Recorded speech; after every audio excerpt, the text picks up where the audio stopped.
باپ اور بیٹے اور روح القدس کے نام میں آمین۔ ہمارے لیے آج کی تلاوت تکوین کی کتاب، اس کا 17 باب اور اس کی 3 آیت سے لے کر 9 آیت تک۔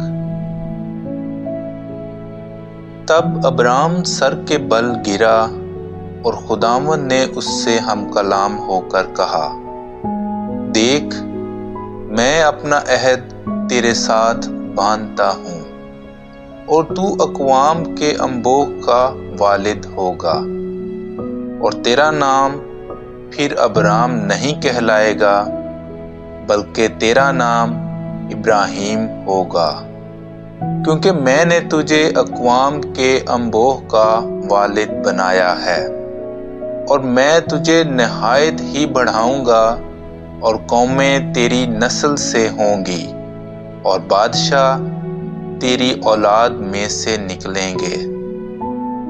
میں اپنے اور تیرے مابین اور تیرے بعد تیری نسل کے مابین ان کی پشت در پشت کے لیے اپنا عہد جو دائمی ہے باندھوں گا۔ میں تیرا اور تیرے بعد تیری نسل کا خدا ہوں گا۔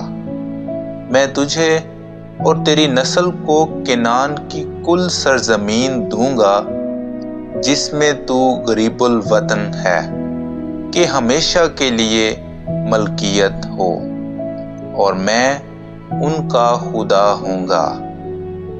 پھر خدا نے ابراہیم سے کہا، اور اس سبب سے تو اور تیرے بعد تیری نسل اپنی پشتوں میں میرے عہد کو مانے۔